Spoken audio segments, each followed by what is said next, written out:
Tammeka kaitsja Siim Roops. Täna mängisite kodus Viljandi Tulevikuga 2-2 viiki. Kuidas kommenteerid? Pettunud oleme, et 3 punkti tahtsime saada.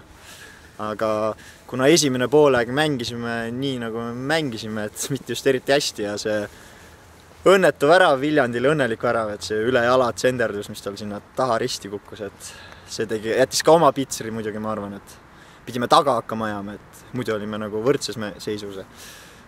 Aga teine poolaeg kogusime ennast ja suutsime viigistada ja surusime ja lõime momente, aga siis tuli jälle see karistuslöögist standardolukorras see õnnetu värav, et magasime seal maha ühe mehe ja pidime jälle taga hakkama ajama, siis suutsime viigistada jälle, aga siis jäi juba, vist tuli kergelt väsimus seal meestel sisse ja siis see mäng veeres nii-öelda sinna Viigisadamasse. Kuigi oli momente, oli võimalusi, aga ei suutnud ära realiseerida.